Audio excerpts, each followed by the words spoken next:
pleasure today of interviewing Ann Shaff. Ann moved into the North Wing right in the middle of the pandemic.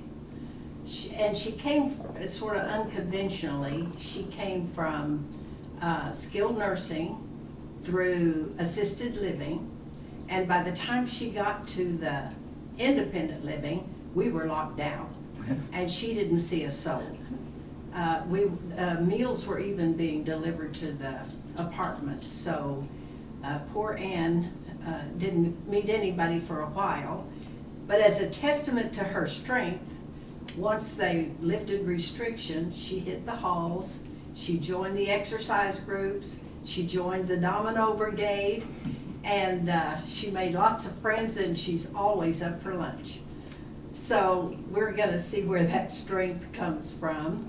And tell us a little bit about your formative years. I was born in Enid, Oklahoma, and raised there, had a lot of family there. And you had some siblings?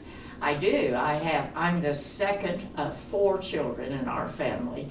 I have an older brother and then a several years younger sister and brother. So it was a good family to grow up in. And Enid was a great place. Mm-hmm. We had sidewalks around the block and school playgrounds close and lots of good things. And did you go to school all the way through? Yes. Enid? And then what about higher education? Yes, I graduated high school in '56 and immediately went first year to Oklahoma Baptist University in Shawnee. I was following a person that I felt like I was in love with. And he was 3 years older than I and lived down the street from me. And we had only started dating when I was in my senior year. So I went there, and we decided, as a young 18-year-old might do, that we were going to get married the next summer because he was going to seminary. He was finishing college and going to seminary in Fort Worth. So you were a young bride. Were you a young mother? I was a very young bride, and I didn't become a mother for about 3 years because I went to work so we could survive. Live. And worked at Lillard's department store in downtown Fort Worth as an advertising copywriter, which was a big interest of mine. I thought I was going to be a Brenda Starr, probably. I got it. Right. So you had one child. Yes. We had, the year he was finishing school, and he had been hired to work as an associate minister at Blackwell Church and to also pastor a little mission in Medford.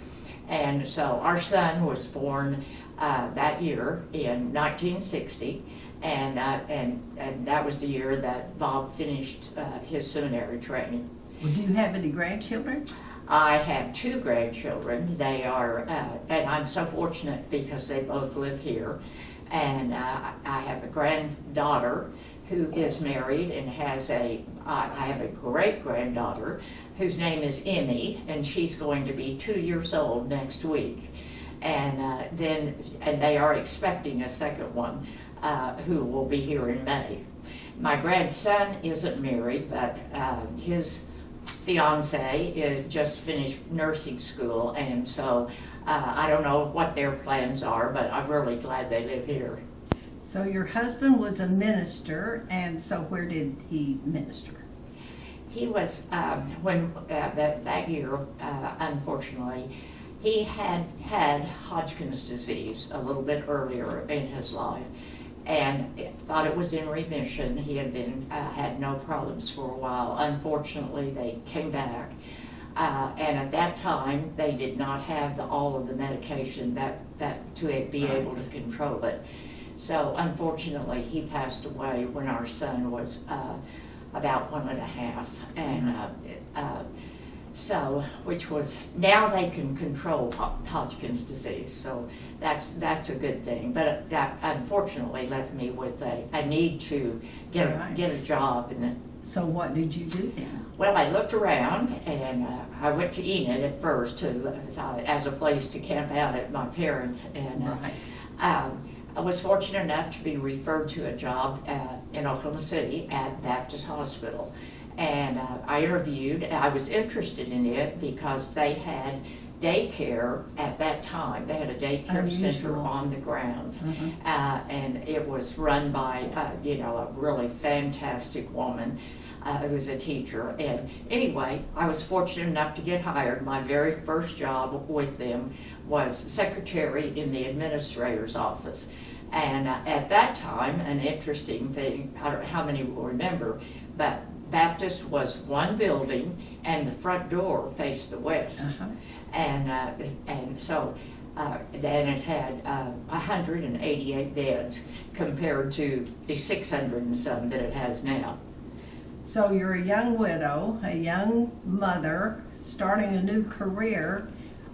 Did you pursue your education in? Absolutely. Another advantage that Baptist had is they had a tuition assistance program that if you made a B plus grade point average, they would help with part of your tuition.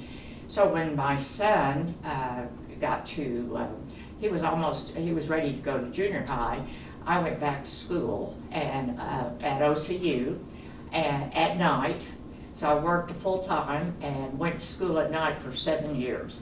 And OCU was great. They helped me to get all the things that I needed to get.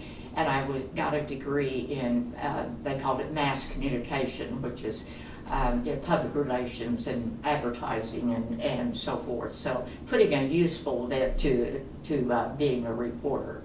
And so my son, unfortunately, I wanted to be graduated before he graduated from high school, but I didn't quite make it. But a year later, then I did. You worked for Baptist a long time. Tell me some of the jobs you did for them there. Yes, I did, and I worked there 3 different times, and I would left for another job, and then I was fortunate enough they hired me back. But I was director of volunteers at one time.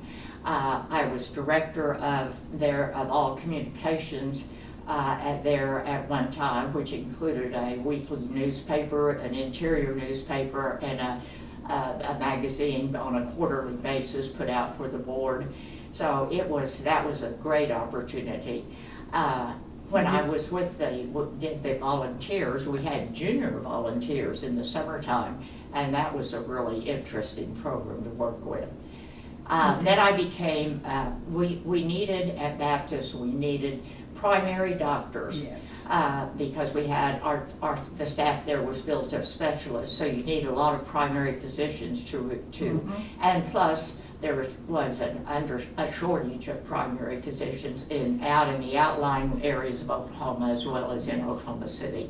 So I went into that and went into recruiting and was able to recruit some primary care physicians and started the first group of primary care centers here in Oklahoma City. The first one went up on North Penn. And then we had one in Yukon and then South Oklahoma City and several others. So it was a really interesting job to be able to do. A lot of things. Very, very different. And I loved working with the small towns outside of Oklahoma City because they were so thrilled to get a doctor. And so it was a really good situation. I enjoyed a lot. Well, and then there was Ken. How did you meet Ken? Well, I met Ken at that time. The styles for women when Rob was in high school, he was in junior high, and that was my son. And anyway, I went to the beauty shop to get my hair cut and permed, and this beauty shop owner who was over on North May kept telling me, I have this tall, dark, good-looking, dark, handsome man to introduce you to. And I kept saying, yeah. And anyway, he brought him in one evening when I was there, when I was back getting my hair shampooed. So, and the reason he decided to do it is because they had made a bet on who was going to win the OU Texas football game, and so the shop owner won. So Ken was taking them to dinner, and I went along. So, and that's how and about a year later we married. Got married, and how many years did you get to with Ken? We had 43 years. Surprise question. All right, you have a really super hobby. I can't wait to see it. So tell us about it. Well, I do, and I became interested in blown glass just simply because I thought it was absolutely beautiful, and I loved all of the vases and different things that are made out of it, and I just became really enamored with it. And then I found out that they made blown glass beads, which and I love jewelry, but not precious jewelry. I like big showy pieces. Jewelry. Yeah. I can do without diamonds, but so I just was very fascinated with it, and didn't, of course, have time to do anything with it until after I finally retired, which was in the first of 2000. I was eligible for some retirement benefits and needed to take them or lose them. It's one of those. So I did that, and I went to the International Gem Show out in Arizona, and I was just fascinated. So I ended up taking a lot of classes and learning how to make jewelry, and I did it for several years. Unfortunately, some arthritis and other problems, I can't do it anymore. But it's a great hobby. Yeah, you may be a one and only here on the glass show. Well, what brought you to Epworth? Well, unfortunately, I had a really bad, serious fall. I have arthritis, but I had a very serious fall in my own living room, and don't know what made me fall. Even it was in the middle of the night, it was. Anyway, I had a very serious injury to my neck and my back, and had to call the fire department and had to have surgery on my neck and my lower back, and I had a really good neurosurgeon who was to do it, and I chose to have him do both of them, which usually he said they would separate, but I didn't want to have to recover more than once. So, and it was great. I have had super success with it. It's taken a long time, but the reason I first chose to come to Epworth is because they had a reputation as having really good physical therapy, and I had been through rehab already at Jim Thorpe, and I really needed more therapy, and I could not walk at that time.